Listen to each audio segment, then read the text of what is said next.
So 376 today. We're talking about some standouts in yesterday's matchup between the Mammoth and the Avalanche, in which we saw Dylan Gunther get the OT winner. We saw a lot of different scenarios throughout this game, and both teams high tempo off the rush. And that's the most intriguing thing when you're talking about these two teams is how they play in transition, how they're able to play with pace and activate their defensemen and being able to have mobility in the offensive zone, constant cycling and stuff like that. There's a fluidity there with both teams, and Utah especially, they have a really good pep in their step to start the season. They look really skilled offensively. They have a lot of guys producing, and they're getting depth from every single position. So they obviously, when you add those things up, they're getting a lot of offense, and they're able to use that very productively. And I thought they played a really good game. And starting with Mikhail Sergachev, he's been paired with Dmitry Simashev as of late. Those guys are roommates. They drive the rink together. They're always around each other. Simashev's been intriguing, and but this pairing as a whole has been, to me, really effective. I think part of Mikhail Sergachev's slower-ish start is because initially you saw him paired with, he was it kind of depends who he was paired with, but he was up and down with a few guys, and then it eventually turned to Simashev. So the offense and the lack of offense, I think, has to do with him trying to, at the same time, trying to teach Simashev to play the game. And some of that can have a hinder effect on his own game. But at the same time, he's still producing it. He did last night. So he got his first set of points on the year. He had 3 points. It was awesome. He was noticeable in every situation.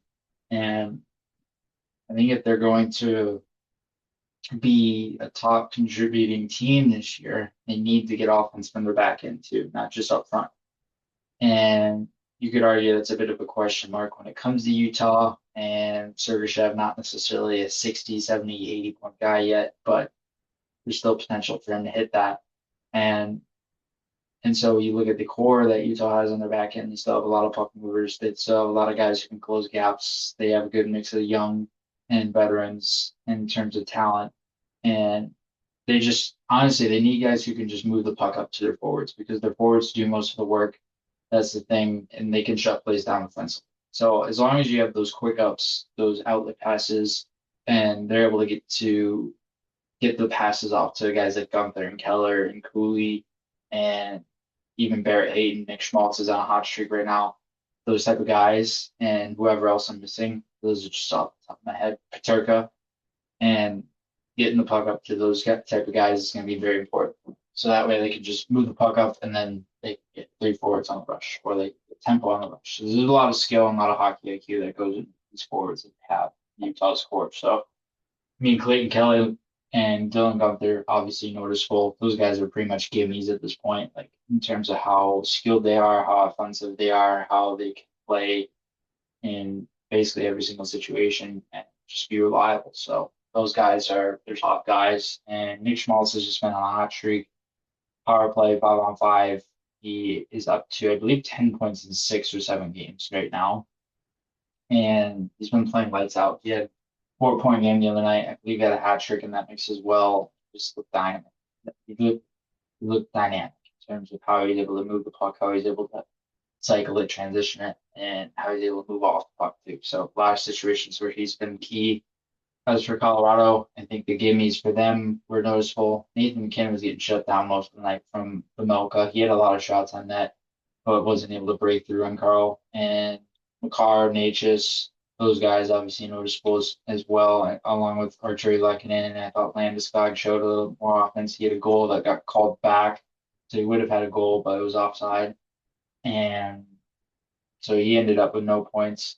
And Brock Nelson's been okay. I've kind of expected a little bit more out of Brock Nelson. I'm not gonna lie, especially for that 2C type position, just because of the way he plays the game and how he's able to play with pace and stuff like that.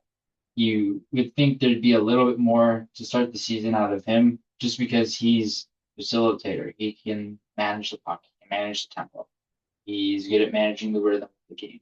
I haven't seen that to start the year. I've seen the possession impact, but I haven't seen the actual play driving impact out of him quite yet. I don't know if it's just slow start and then it'll catch up to him and then it'll get the offense. But there's certainly some interesting things to follow when it comes to Colorado, and they look like a really dynamic team this year once again, though, and they're gonna probably eclipse, I would say, at least around the 45, 50-ish win mark, somewhere around there.